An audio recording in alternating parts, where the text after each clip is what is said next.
So here, who rules America is the headline from this article from The Hill. But this was from 2014. They did a study at Princeton.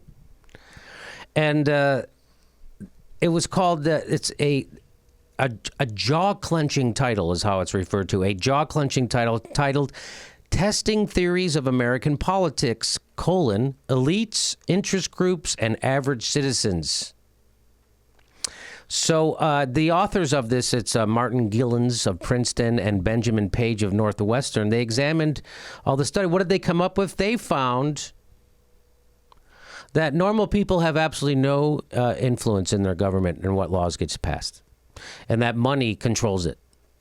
You want to see how bad money controls it? Here's a video. Right?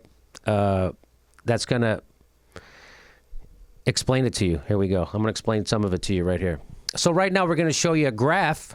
Let's listen to this graph. It shows you the influence of money in politics. Follow along, please. This axis here represents public support for any given idea. On the left at 0% are ideas that not a single American wants. On the right at 100% are ideas that everyone supports. This axis represents the likelihood of Congress passing a law that reflects any of these ideas, from a 0 to a 100% chance. On this graph, an ideal republic would look like this. If 50% of the public supports an idea, there's a 50% chance of it becoming law. If 80% of us support something, there's an 80% chance. You get the idea. Now, most Americans would probably agree that, with a few exceptions, we should be as close to this ideal as possible. Unfortunately, the way America actually works doesn't even come close. Take an idea that nobody supports, literally nobody, and it has about a 30% chance of becoming federal law. Now, take an incredibly popular idea, the most popular idea this country has ever seen, and there's also about a 30% chance of it becoming law. Like the public option. When we wanted to get that into the Obamacare. Remember the public option? Everybody was for it. Everybody wanted the public option, meaning that if you're a citizen, you can buy health insurance from the government. You can buy into Medicare. That's the public option. That was very popular. Didn't get it. Why? Money didn't want it. That's just one example. This means that the number of American voters for or against any idea has no impact on the likelihood that Congress will make it law.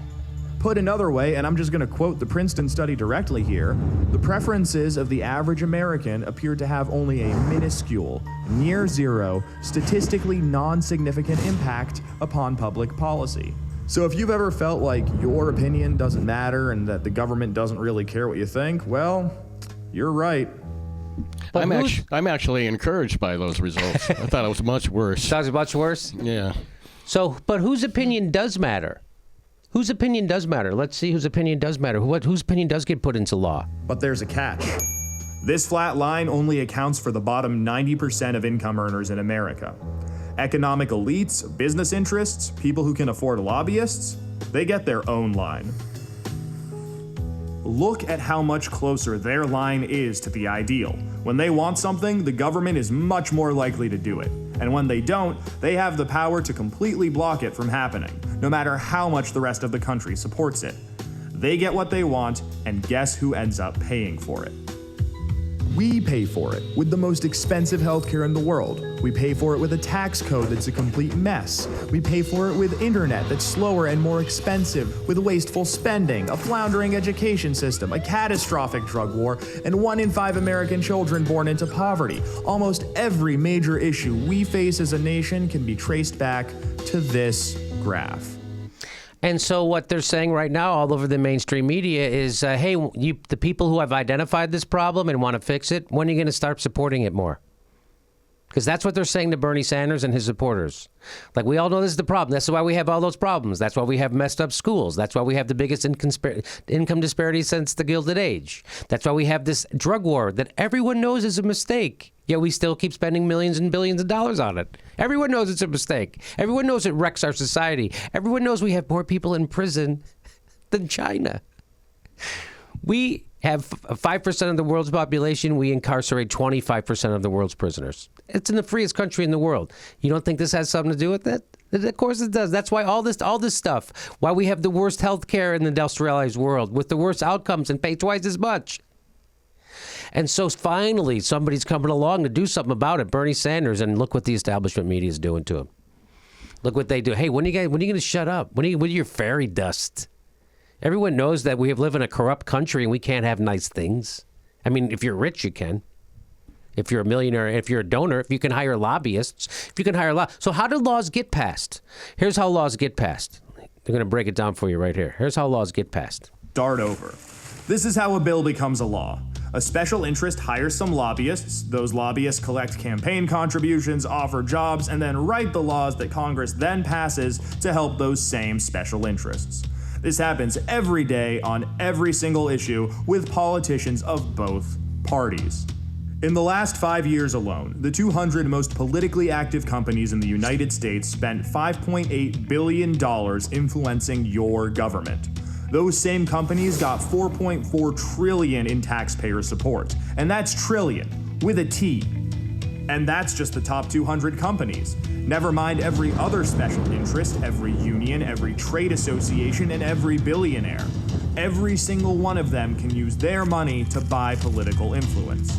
You know, there's this idea out there that this only became a problem after the Supreme Court's Citizens United decision in 2010. But the data goes back almost 40 years, and the results are clear. Corruption is legal in America. And as long as it is, anyone who can spend money to buy political influence will. The solution here isn't rocket science. Solution is not rocket science. Solution is to get money out of politics, which is Bernie Sanders' idea. We need somebody to go to Washington and say, cut it out. And say, cut it out. To Wall Street. So I encourage everyone to watch that movie, Mr. Smith Goes to Washington, because it's kind of like what's happening right now to Bernie Sanders.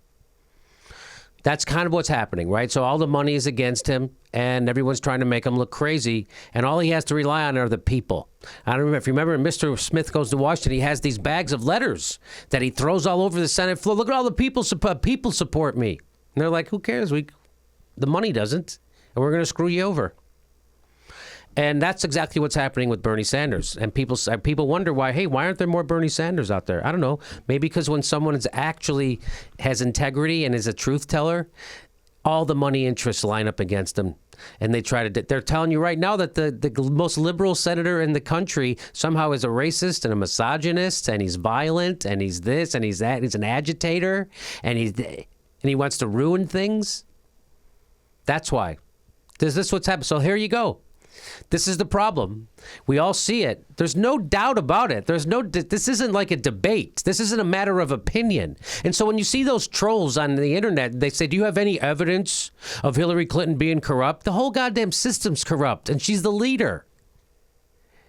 That's Democrats arguing like Bush supporters. They're illogical. They make no sense. They sound dumber than a box of rocks. You could drive a truck through their logic. Well, do you have any? The whole system that's why he says we need a revolution. He doesn't come out and say we need to get rid of one person.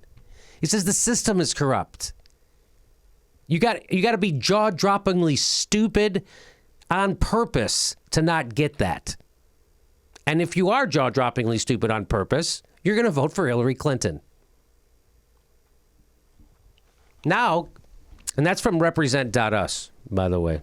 Let's see, did they have anything else to say? Make corruption illegal. Yeah, they're going to make corruption illegal. We're going to get money out of politics. There's a lot of ways to get money out of politics. The best way is you pass an amendment to get money out of politics. Wolf-pac.com is Cenk Uygur's organization. There's the Mayday organization. I like wolf-pac.com. They got it. 3 states already have called for a convention.